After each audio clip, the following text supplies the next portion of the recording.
So, good afternoon to everybody. We have the pleasure this afternoon to welcome His Excellency Mr. Goodluck Jonathan, former President of the Republic of Nigeria. He was in charge during 5 years, and after the last elections last year, he retired, but he's always very active because he has lots of projects, and among them it's an announcement. He tries to launch a foundation devoted to education and health in Africa, and I think that's important to hear you, Your Excellency, today.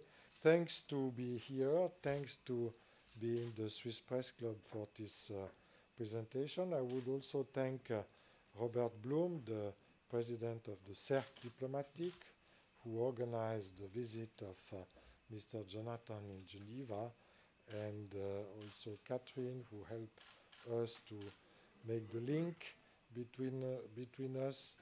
And I would like also to greet Ambassador of Nigeria, Ambassador of Benin, friend of mine, friend of us.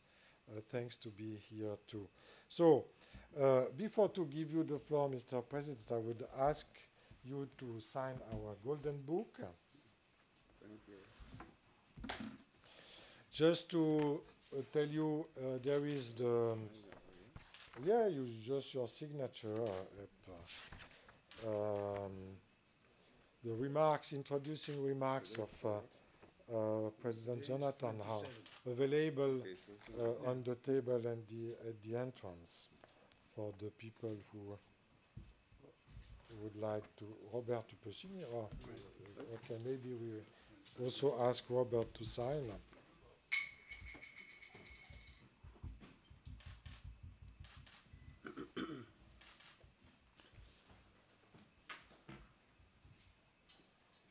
Okay, thanks.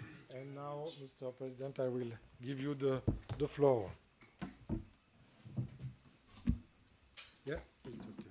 Yeah. Thank you. Your Excellencies, the President, ladies and gentlemen, let me sincerely thank you for coming to hear me speak on the twin issues of education and security. And I promise I will be extremely brief because I haven't been the president of Nigeria for 5 years and also served as the vice president. And of course, from my background, I first started as a deputy governor of my state and a governor of my state. If I'm to speak on this, it could take hours. But I will save your time, and I will rather allow you to ask questions, and I'll respond to those issues. Though this event actually billed as a press conference on a better security and education for Africa, for the sake of time, as I've said, I'll focus on my experience in government, which gave me a practical demonstration of how education impacts on security and, indeed, development. I will thereafter touch on my post-presidential focus, which is on advancing democracy and good governance in Africa and increasing access to opportunity for wealth generation in the continent. Low education levels are linked to poverty, and poverty is one of the chief causative factors of crime, whether it is terrorism, militancy, or felonies. Of course, if you look at the statistics and look at the nations of the world, the top nations in terms of education, though there is crime everywhere in the world, but it's quite minimal. And where you have more criminal activities also are the nations that really, the education standards and number of people that are educated is quite low. Even if you analyze our countries, you can see that there's a correlation between security and education. My policy was to fight insecurity, the immediate terms using, of course, you have to use your security forces. But on the long run, is to use education and, of course, economic development as tools to bring security. As I have always believed, if we do not spend billions to educate our youth, you will definitely spend this billion in fighting insecurity. And of course, for some of you who are Nigerians are here and who knew what we did, post-primary education is not the responsibility of the federal government of Nigeria. It is the responsibility of the states and the local governments. But we have a class of people that are of post-primary age, that is age between 6 and 11, that the parents or the guardians cannot afford.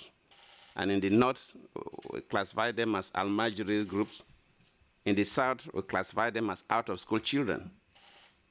To make sure that we capture this, because if you don't take care of this segment of society, they will graduate into terrorists, into militants, and all groups. So I have to especially intervene, building a number of schools in the north and in the south. And of course, some of them we believe will also have the opportunity for tertiary education. And for that, I built 12 conventional universities across the country, making sure that every state, all the states that had no federal universities, I built a university. And before I left, all the states had federal universities. And of course, I also built 2 specialized universities, one for the police, because in Nigeria, the armed forces, they have the Nigeria Defense Academy, which is a university, awards the grades. The police don't have its equivalent. So I established one for the police and also established a special maritime university for others. Following the fall of Gaddafi regime in August 2011, of course, sophisticated small arms and light weapons moved into the hands of non-state actors.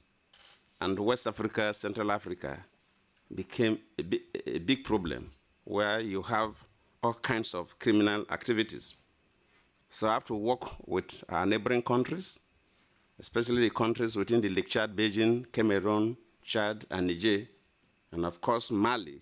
I have personally visited all these countries to see how we work together to combat the terror activities of the Boko Haram. We tried very well, but terrorism is difficult to fight all over the world. But we worked very hard, and that is why we're even able to conduct the general elections. Elections were conducted across the whole country. I believe, God willing, the present government will see to the end of the Boko Haram. I believe that it's a job for former leaders like me to work with other leaders, work with the private sector and the civil society to ensure that in one way or the other, we encourage our people to go to school, especially the children from disadvantaged homes that the parents cannot afford. And I work with people like you and others to ensure that. So ladies and gentlemen, I thank you for coming this afternoon. Thank you for receiving me in this beautiful city of Geneva, this city that diplomats love so much. And I will now respond to some of the issues that you will raise. I thank you all.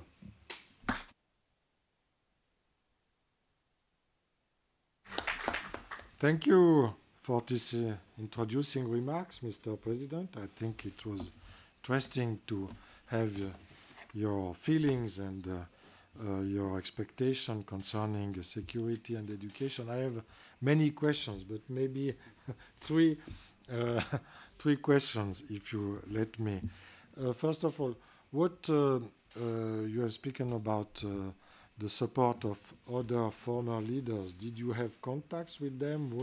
What are the perimeter you try to create around this education and security project? That's my first question. Maybe second questions, especially here in Switzerland. As you know, one of our citizens was kidnapped in Mali a few days ago by Al-Aqmi in Maghreb, an Islamist movement. So what is your appreciation of the security in the region, in Nigeria, yes, but also in the sub-region with the last attack in Ouagadougou and so on? Because I think Swiss people are interested to know your evaluation of the situation. And third, it's another question not related to this theme is, what about Nigeria rejoining the BRICS? Because it's Nigeria is a kind of superpower in Africa, like South Africa, and is it a perspective or not? So thanks a lot. Thank you. You are the chair, and you have I profit of my taking the lead. Yes, exactly. Thank you for the issues you raised. First, you wanted to know whether I've contacted some other leaders. I want to do this, and of course other areas, because I'm also interested in the wealth creation through special programs for women and young people, because we did it in Nigeria, to encourage women and young people to get small and medium-scale enterprises, and through that encourage them with funds and trainings in business practices, so that they will go into food processing, light manufacturing, the service sector, the agricultural value chain. We did that in Nigeria. It was quite successful. So I'm going to do that through my foundation. I've been to the US. I visited a number of former presidents, libraries. I interacted with them, especially in the state of Virginia, that has more former presidents than any other part. I also visited Atlanta, met with the former president and so on. Back home, we're also making a lot of consulting other African leaders. So we are preparing so that by the time we take off, I think we'll move. So we're on track, just like you raised. The issue of the kidnap and the security generally, especially in West Africa, is of concern to me. I just left office yesterday, and I knew what we have done as former leaders within the sub-region. At a time when I was the chair of the ECOWAS Authority of Heads of State and Government, we had challenges in, I visited Mali myself, Cote d'Ivoire, of course, Burkina Faso, we intervened and so on. Yes, we still have challenges, but definitely the issues are coming down and we get over it. Yes, in terms of the terror, of course, Nigeria is facing it, and there are some incidents in I think Ouagadougou. I believe they will get over it through. Nigeria being a part of the BRICS, of course, in Africa, it's only three countries that have a GDP above $100 billion. Africa south of the equator, Nigeria over $500 billion, South Africa about $300-something billion, and Angola about $200-something billion. Then, of course, Egypt, Algeria, and Morocco in northern part of Africa. But in terms of manufacturing, South Africa is ahead of Nigeria, because South Africa is a country where the economy is a first world economy, even though the citizens are like us, they are still as a developing people. But the issue of Nigeria developing the BRICS has been there. Some other economies are working on a different platform for Nigeria and some other countries to come up with what they call, I think maybe they have no economists here, there's another name they are trying to contact. But the issue is not actually joining the BRICS, whether we join the BRICS or not, or any other country joining the BRICS or not. But the issue is that for all African countries, for us to create jobs for our people, create wealth, and move from a developing country to developed countries, we must stop this commodity trading. We must start manufacturing. We must begin to add value to the primary commodities we produce. And Nigeria, in ECOWAS, Nigeria has about 55 to 60% of the market, because it's only in Nigeria that we have a few industries that are adding value to primary commodities. So for us as a country, we are working hard to encourage the real economic sector, that is manufacturing, and that's how you can grow your GDP. So whether we join the BRICS or whether we are classified with some other countries that are coming up to form a different bloc, the key thing is how do you move your country forward. Thank you. Okay, thanks. Okay, good. Yes, Catherine after Jamil. And yes, okay. So. Yes. Good afternoon, Mr. President. Catherine Fiancon-Bokonga for France 24, French TV. First of all, a question, curiosity. Where is your first name coming from? good luck. So could you tell us? It was surprising for us. Yeah. If my father were still alive, I could have asked you to. But of course, that is the name my father gave me. So now it's a little bit more serious question. Mr. President, back in Nigeria, there is a growing controversy regarding the embezzlement of $21 billion allocated to buy weapons. So $2 billion. So what is your position on that? Thank you. Merci. Yes. I would have loved to speak extensively on this issue because even back home, when I read the papers, a number of people say President Jonathan must make comments because it's a very controversial issue about $2.something billion or so. But in our country, there are laws. When issues are before a court of law, people who have one thing or the other to do with that are not expected to make comments because it's considered as prejudice. As a former president, if I make any comment, it will affect the witnesses, court processes, and so on. So I will not until most of these things are sorted out. But definitely, I'll speak on it. One thing also Nigerians, of course, will know, I want them to know is that we had key issues in the country. I tried to build institutions. I strengthened the judiciary. And that is why I wouldn't want to do things that is not in line with standard judicial practice. I encourage separation of powers, the judiciary, the legislature, and the executive, because that is standard practice in any true democracy. And we build institutions, including the electoral body, the Independent Electoral Commission that conducted the 2011 elections and 2015 elections, and both local observers and international observers were quite happy.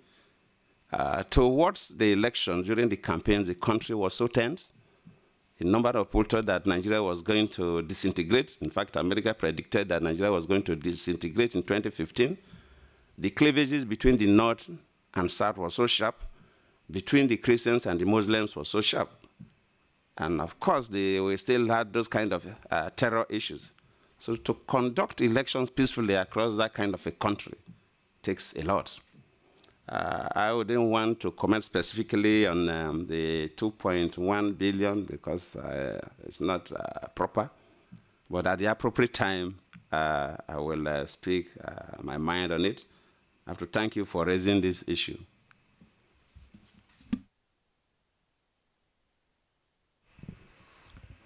Yes, sir. My name is Jamil Shad. I'm a journalist from Brazil. My question, basically, two questions. Forgive me if you have spoken about this in your speech, but I was a bit late, so forgive me again. First question, why, in terms of military power, Boko Haram has strengthened itself in such a way? What happened? What was the reason behind such a strengthening over the last 5 years, I would say? And a second question on migration, and especially migration to Europe. What message would you send to Europe at this point? And why are Africans, not only Syrians, but also Africans, trying to cross the Mediterranean and going to Europe? Especially when we see, for example, a European agriculture policy that actually hinders your own development in Africa. Is that part of the, let's say, problems of development in Africa? Thank you. Thank you. The first question is on the excesses of Boko Haram. Well, the Boko Haram started in Nigeria about 2002. It is not a very recent one. Just started as a religious group. Initially, they were They were fanatical about their belief, but they were not terrorists. They did not terrorize. But over the period, just like any of this group, maybe foreign influence and some other groups, and over the year, they grew from a group that were more just fanatical about their belief to the extreme case of fanaticism, that is terrorism. As a government, we've worked very hard. I started when I was a vice president. The first major clash that happened between the Nigerian security forces and the Boko Haram, then I was the vice president, was 2009, when the first leader of the Boko Haram was killed by the police. In fact, from that time, we now had more challenges. And as at that time, too, the country's security architecture was not designed to combat terror. You and me know that combating terror needs a lot of technology, it needs different approach. They are not ordinary criminals, because these are people that are not frightened by the gun. Because for ordinary criminals, including armed robbers, if you have a weapon, they will fear. So the security forces can manage them better. But terrorists are people who are ready to die. They are suicide bombers, so that you carry a gun or anything does not really frighten them. So you need a different security architecture, and the only way you can survive is superior technology. And as at that time, the country has not developed that superior technology. So when I became a president, we had those challenges. We have to build capacity in various security forces, and in terms of intervention, in terms of monitoring, and so on and so forth, so that you can take preemptive actions against them. So we built that capacity over the period, and that is why we're able to push Boko Haram to the level where we were able to conduct elections across the whole country. And I believe with the commitment of the present government, we will be able to get Boko Haram to a level where it would no longer be a major obstacle to our social interactions and our economic growth. In terms of migrations to Europe and others, these are the issues we are talking. If you look at Africa, I always say that you can divide Africa into 3 key eras: the pre-colonial period, the colonial period together. Of course, during the colonial period, Africa was designed for commodity trading. It was not really designed for real development. Then, of course, we had the independent era between the 60s and the 90s, where so many African countries gained independence, but military government, dictatorial government, unstable government, so the economic growth was very minimal. We now move into the post-90s, where I can classify it as the democratic era, where most African countries are governed by democratically elected people. Governments are more stable, they are peer review, and the economy started growing about an average of 5.7%. So, though within this period, too, there's a lot of urbanization going on into Africa. So many young people who are living in the villages like the good life of the urban cities. So there's pressure. But economic activities within the continent is still low. So there's this pressure for these people wanting to go outside the continent. So the African problem, the problem of migration, is a problem that the West must work with us to make sure that we create enough wealth within the continent. And if we don't, there's a tendency for people to move. Africa cannot just be a continent that should be encouraged for commodity business. They must encourage Africans to go into manufacturing, adding value to our raw materials. Currently, the conditions for trade globally is not controlled by Africans. It's controlled by the West. And it's not very favorable to us.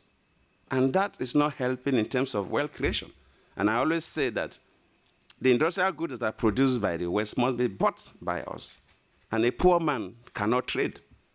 If you look at, of course, the volume of trade expanding globally, I think it's growing about 5% annually. But the trade within Africa is very small. That shows the global wealth that going to Africa is still very small. So we must create situations where quite a number of African countries must have robust economies. I'm not saying they will begin to compete with the top countries, but you must come up with policies that will encourage growth in Africa. And I want to come up with policies that will encourage growth in Africa. The pressure of Africans wanting to migrate to Europe and others will be minimal. It's just like maybe the flow of water, because if you pour water on the ground, it must find gradients that will flow. So I think we must come up with policies to encourage investment in Africa, encourage trade liberalization, that the African countries can trade very well with our side and create internal wealth. That is the only way that you can keep young Africans in Africa.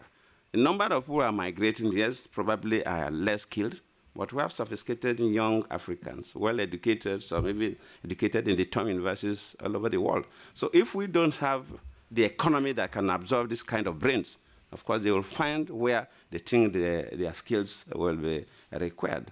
So thank you for raising this issue. The whole world must work with Africans to see that we minimize this migration. Thanks.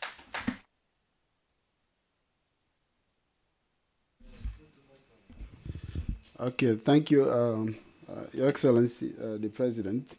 The message of wealth creation is really one that appeals to me, and I'm very happy that you raised it. The issue of education is also important.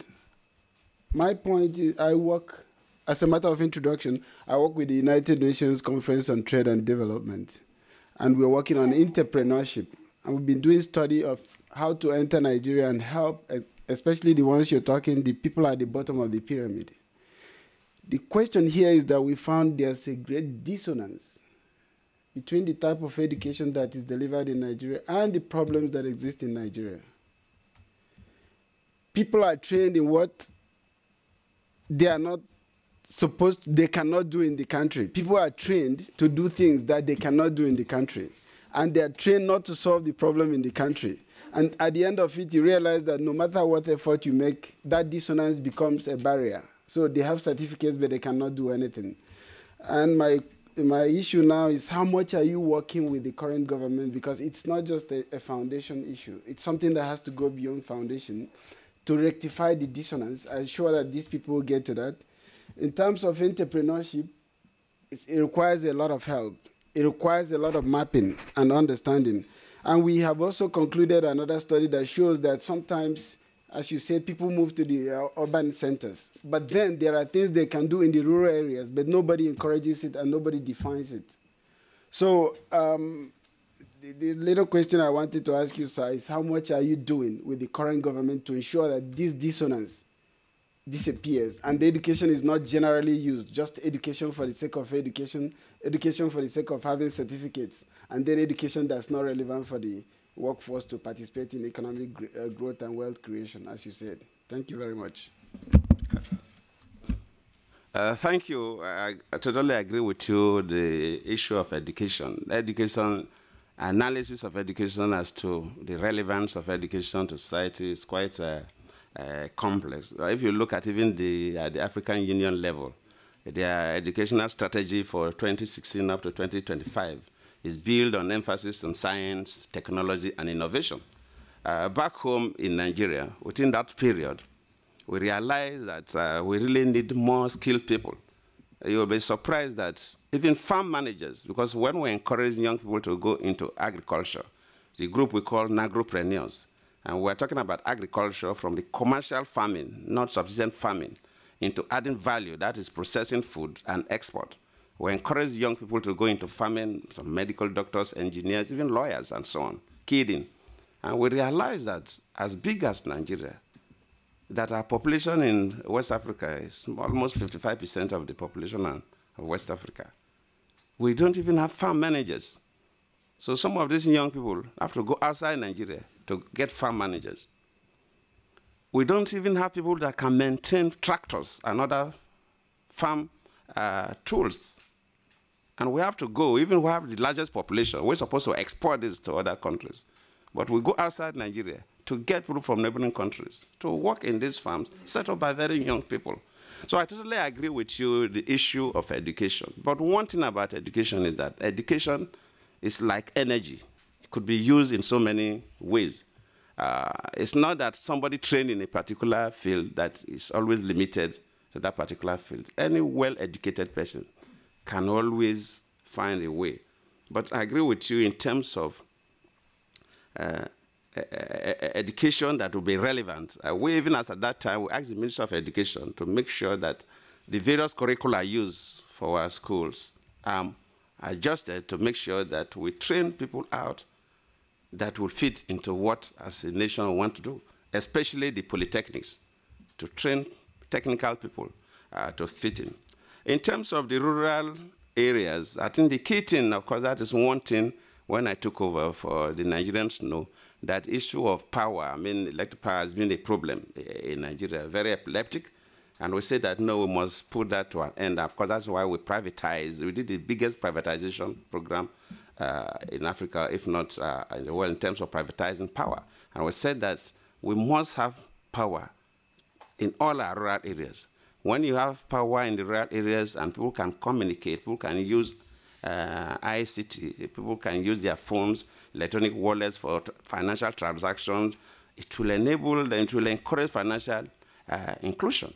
And when young people can live a semi-urban life in their communities, the pressure of going to the cities will be reduced. And I believe that with time, this will end. But you asked me how I'm working with the present government. I am a former president. I cannot throw myself to the government. It depends on the assignments the president will give me. If my president gives me any assignment, I will do it. Just like when I was in office, we give assignments to former heads of state. So I'm free to work for the president and indeed for any African president that wants to give me assignment. Thank you.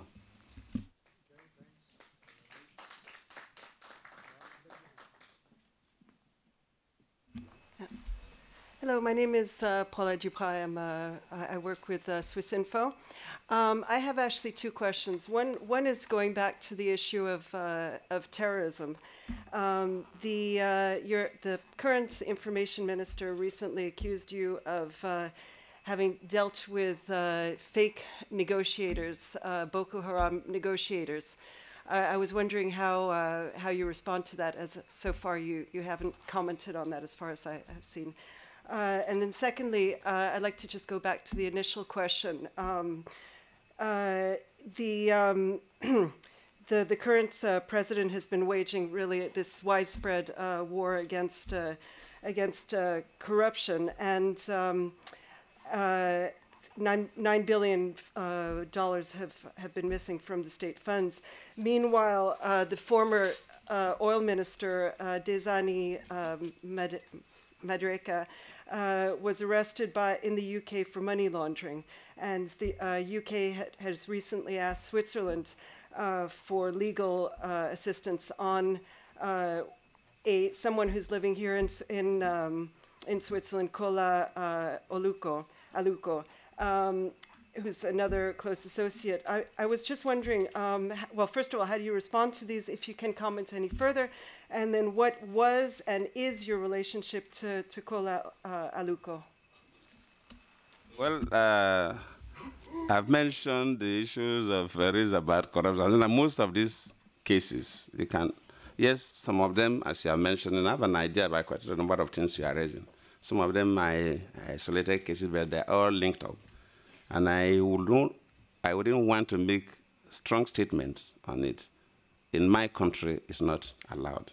So while serving as a president, if I really worked very hard to ensure separation of powers and independence of the judiciary, I will not, as a former president, try to reverse the gear. The issue of figures, and I always say that some of the figures that I'm mentioning is figures that you have not even mentioned all. That sometimes they say, of course, sometimes they're a bit careful. They will not say that all these monies they are claiming got lost in the 5 years that Jonathan was the president. Sometimes people think that I have been the president of Nigeria from independence. They don't know that I was president for just 5 years. Sometimes they say that we have lost up to $150 billion that they are in foreign lands. couldn't have lost $150 billion in the 5 years that I was the president, and Nigeria would still stay as a country. Sometimes they said that with me, people were stealing 1 million barrels of crude oil a day. Total production is 1.25. The total production of Nigeria within that period I was there was about 2.25 million barrels a day. So if you lose 1 million barrels a day, that means that, in most cases, you don't even produce up to that because of accidents, sabotage, and so on. But we were on the average, not on the average, at maximum production, we are producing $2.25 million a day. That's maximum. So if you look at average, it's less than 2 million barrels a day. So if you lose 1 million barrels a day, there's no way the country wouldn't have collapsed. Federal government, state governments, local governments wouldn't have been able to pay salaries. The one you are quoting about $9 billion a day is you are quoting my current Minister of Information that said that from 2006, I was not the president in 2006, I became president in 2010. He said that from 2006 to 2013, about 1.something trillion naira.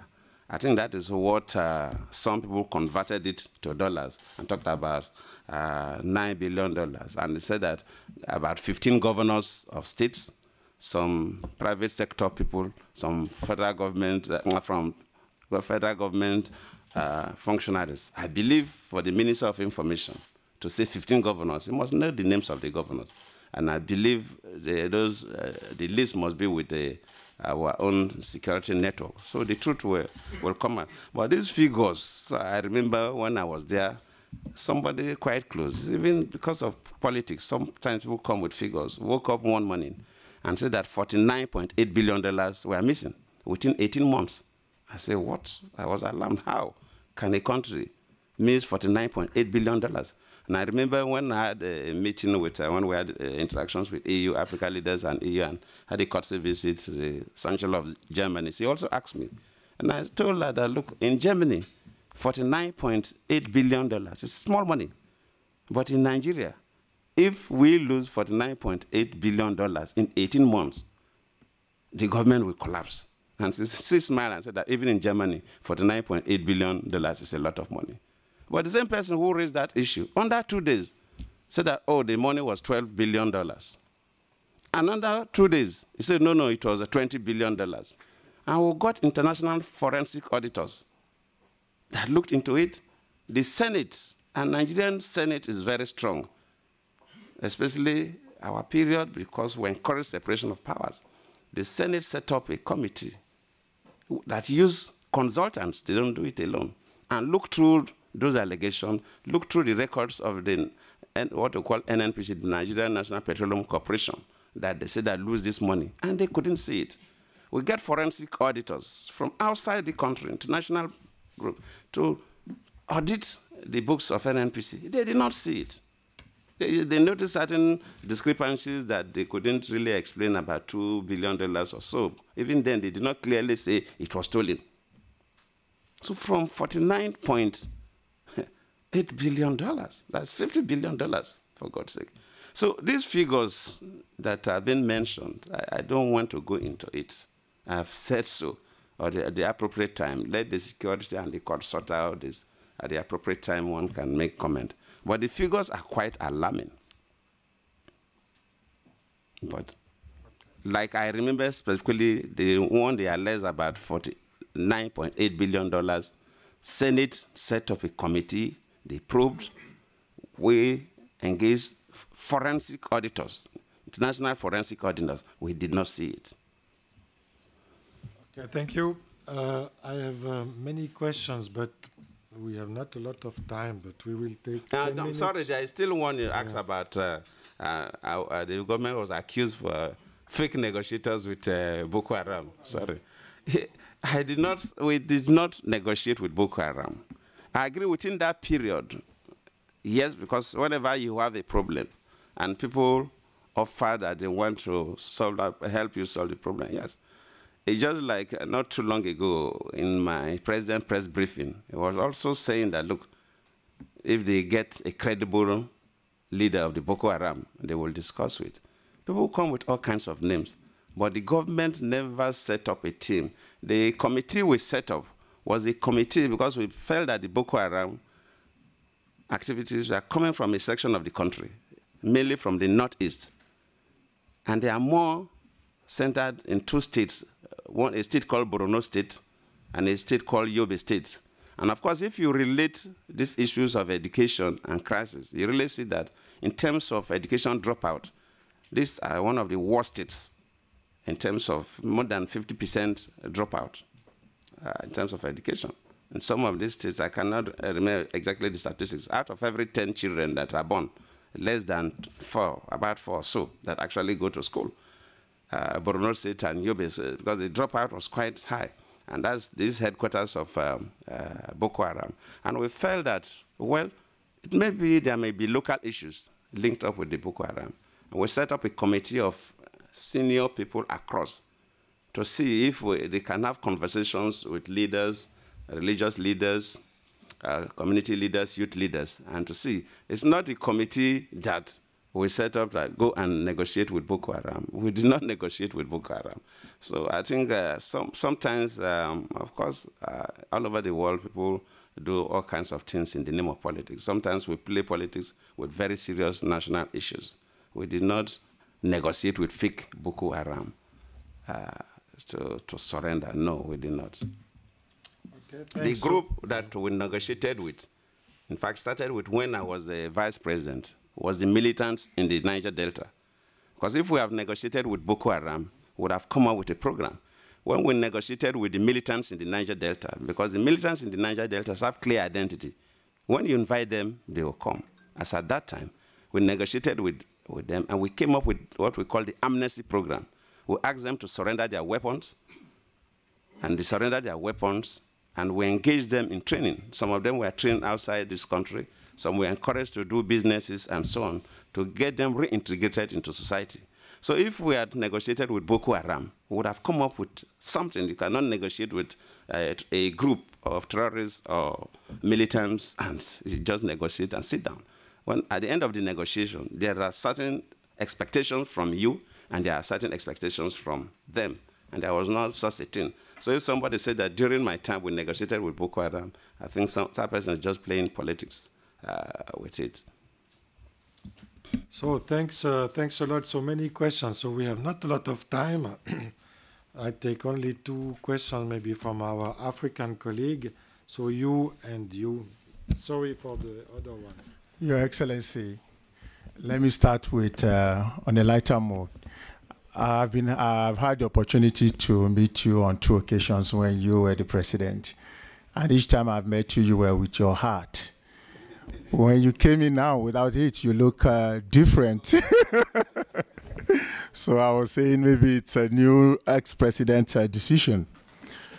I have 2 questions, simple ones, one on security and one on the promise you made in 2013. When you were the president, the commander-in-chief of the Armed Forces of Nigeria, your chief of defense staff, Air Marshal Bada, if I'm not wrong, did make a categorical statement, which I personally listened to during the Chibok girls' kidnap. He said that we know where they are, and we are working to get them back.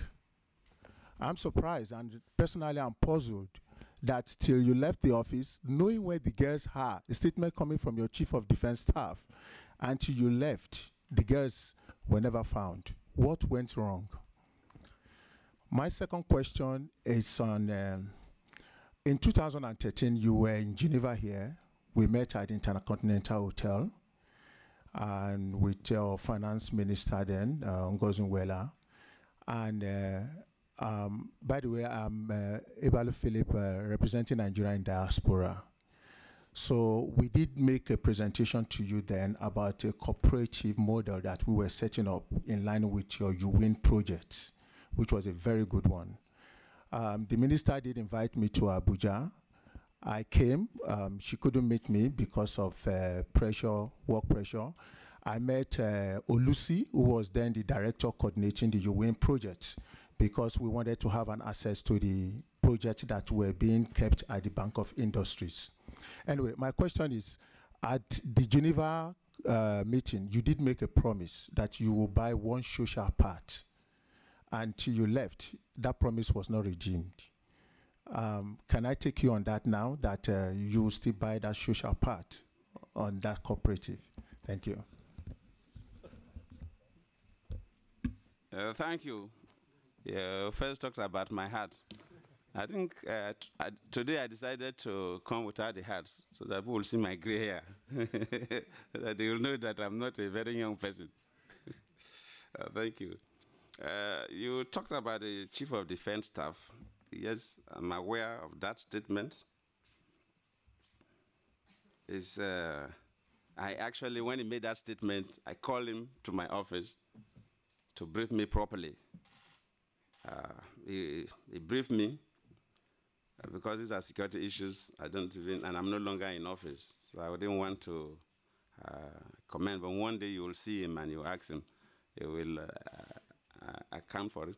Luckily, the president himself has set up a committee to look into the whole story of the Chibok, because the story of the Chibok continued to confuse everybody. But the president has set up a committee to look into the whole story of Chibok. And I believe at the end of that report, things will be clearer. The promise, I have to thank you as somebody who has been key about the development of his nation. And I remember in 2013, you people were wonderful. You received us, interacted with us, and so on. And unfortunately, maybe even when you come back to Nigeria, you couldn't even see the minister. I would have if you had seen the minister, probably you could have even seen me. And some of these things would have been taken care of.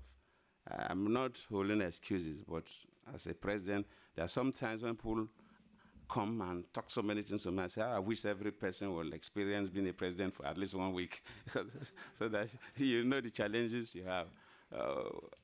When certain things come up and we get back, some of this is supposed to be brought to my attention.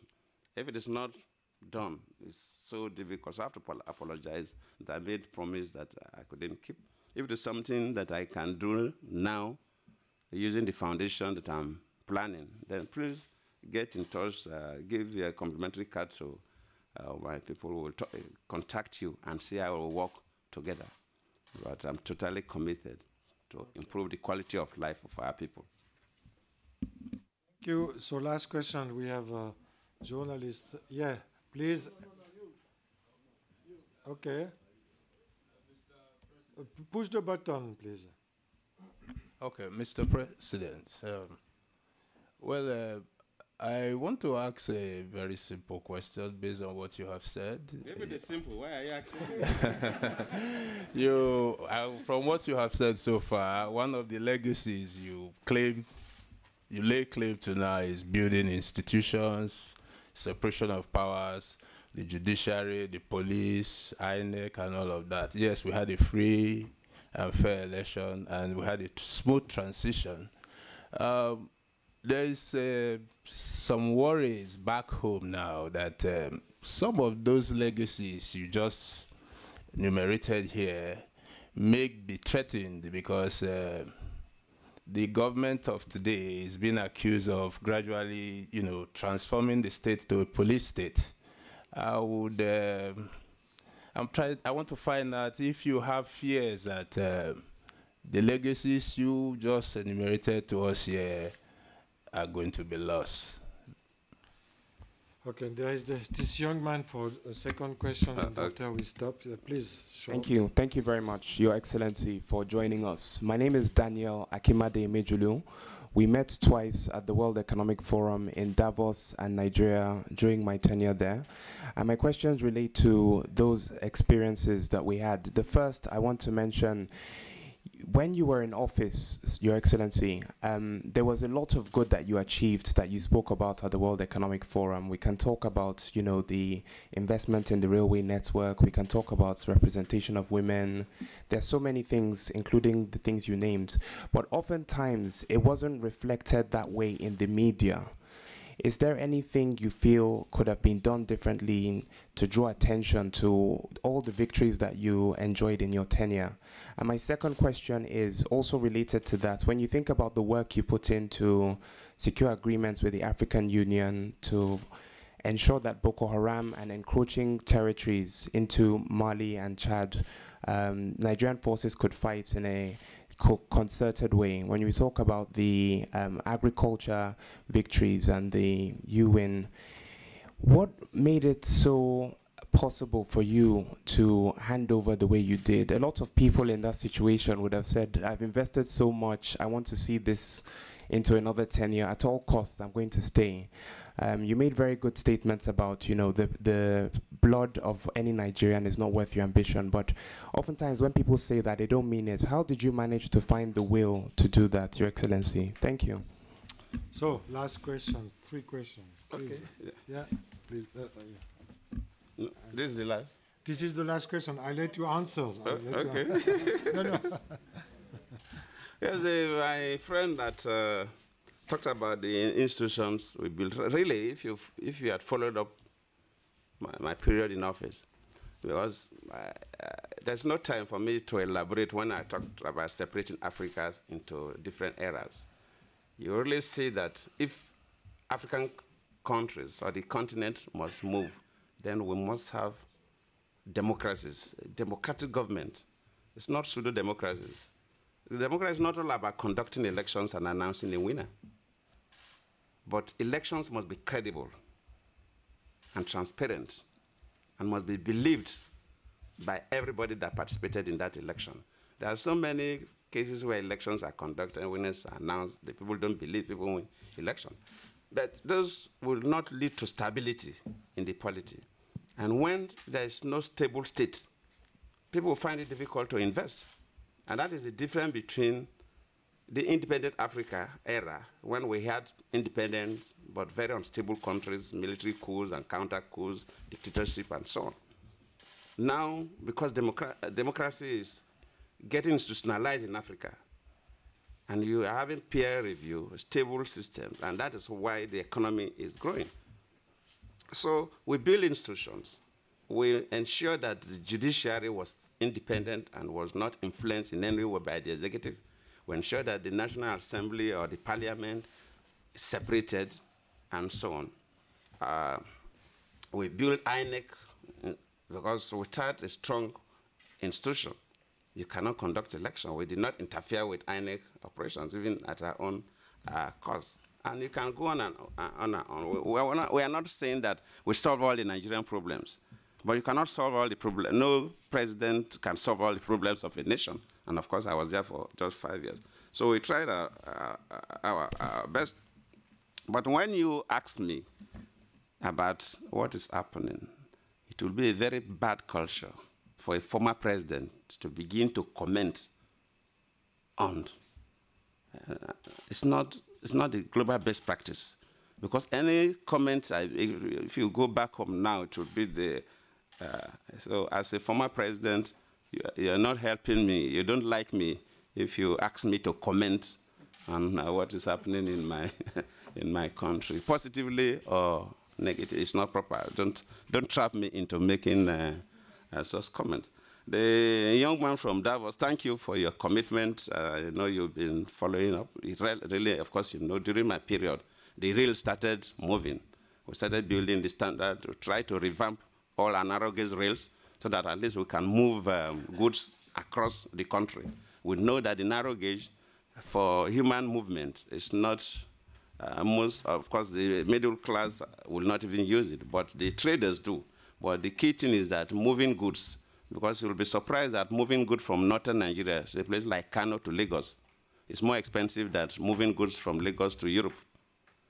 So for you to make sure that you move goods and make them cheaper, Nigeria is a big country, and to make sure you save your roads too, because most of our roads collapse very fast because they carry loads that they're not supposed to carry because the rail system collapsed. So that's why we say, let us quickly revamp the narrow gauge so that we can use, they are built by the colonial masters to trade because of the commodity trading, to carry raw materials off.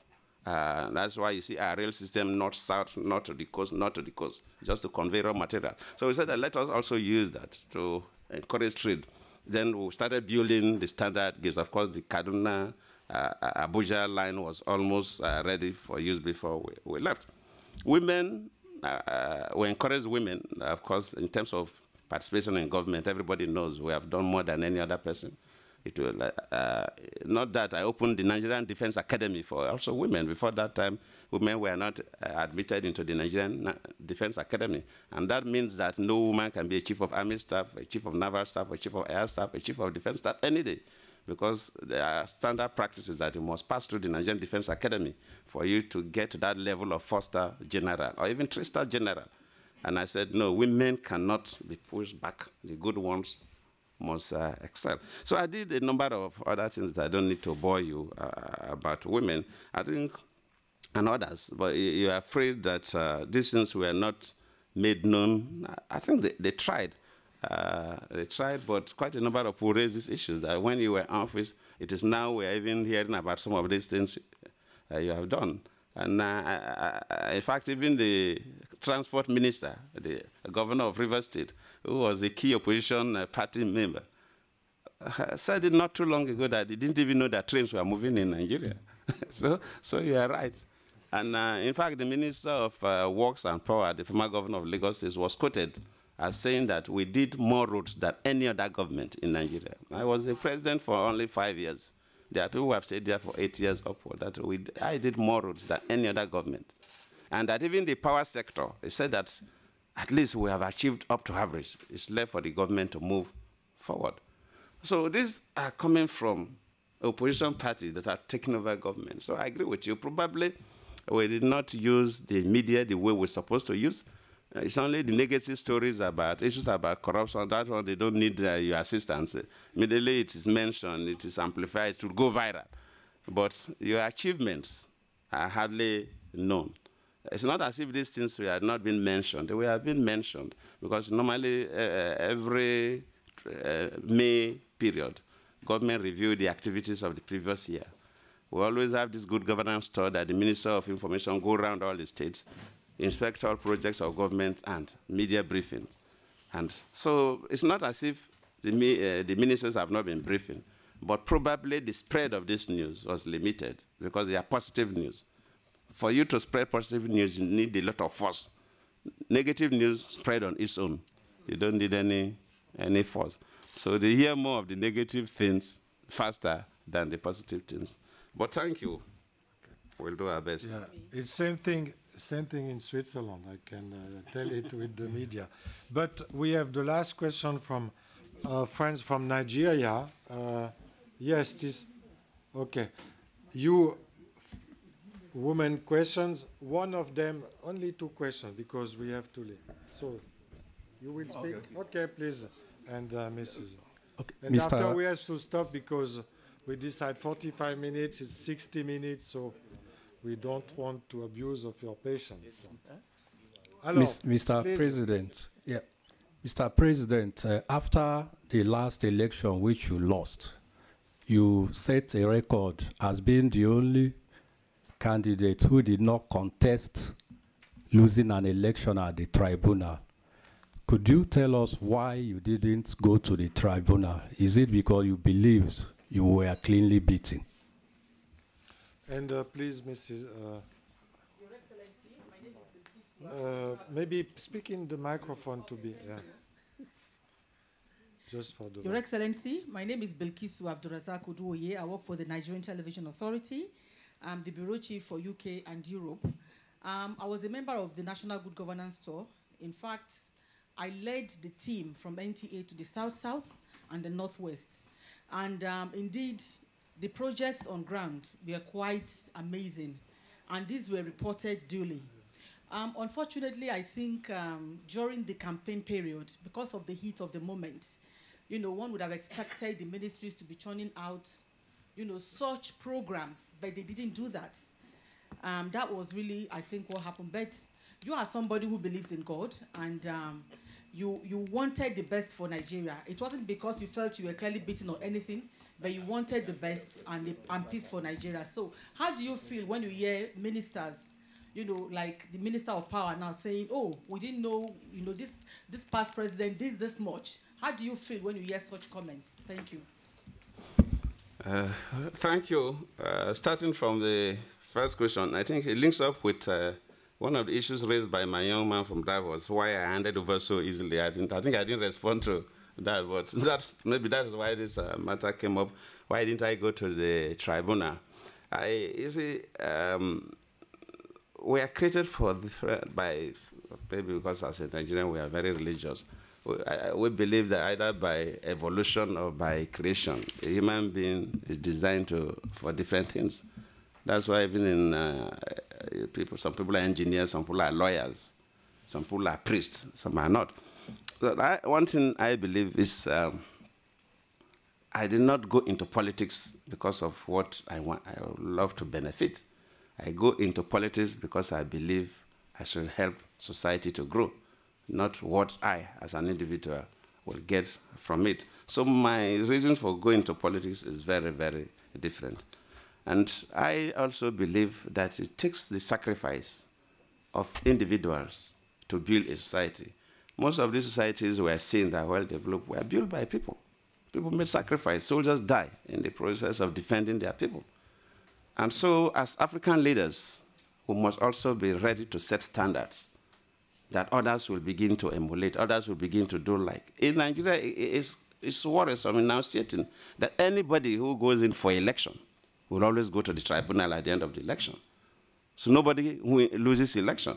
And I felt that that tradition must also change. I remember the previous elections, and I wouldn't want to go into it. Even when things are so obvious, people still go to tribunals. People still cause crisis in the country. And I was a sitting president. I presided over, yes, INEC is an independent body, but anything done in a country is under the supervision, in a way, by the president. So if that body that is under me, assuming they cheat, then why should I be the person to create the problem? It will not be, I will not be setting the right example. Then all I've suffered to build will be a thing of the past. So at any particular time, leaders must be ready to make a sacrifice for the sake of their people. And I felt that, what is the point? Let us also come up with the culture that you can contest election, lose or win, and that you don't necessarily need to go to court. Let me tell you a story that probably made me to take that decision. When I was the vice president, Nigeria and South Africa, we have this binational commission, co-chaired by the vice president of Nigeria and the deputy president of South Africa. And when this lady, who was one time the chairman of ANC, she was also a deputy president at the time, and the speaker of the parliament, top in the hierarchy, when she was the deputy president, then because these are controversies of litigation time after election, we'll finish a litigation in 2 months or 3 months and so on. And we had a program in Nigeria. Then I wanted to know from her the situation in South Africa. At the end of elections, what happened? In the first place, she was surprised that people go to court after elections. She was taken aback. So I said, that means that in South Africa, and if you talk about South Africa is also a country like ours. We are all blacks. People carry weapons, people do things, but they don't interfere with their elections. And at the end of election, winners are declared. You hardly hear a South African going to court to challenge the results of election because they have standardized their process of the electoral process. And I feel that we must also do that in Nigeria. Going to court to challenge is like you did not agree with what is done. And if we develop that culture, it will be endless. And I believe that sometimes you can also use yourself as a sacrifice. I don't know the reason, of course, my friends, why didn't I go to the tribunal, whether I believe that I was actually defeated or maybe something happened. But my position is that, well, of course, when the electoral results were declared, I got 12-point-something million votes.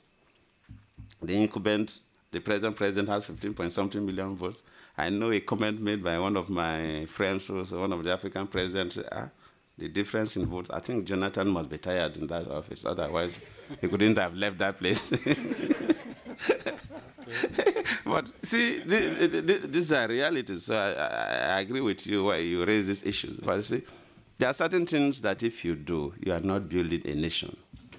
My commitment is to make sure that within the period I served, I made my modest contributions. I want these things to endure, and I want history to be on my own side.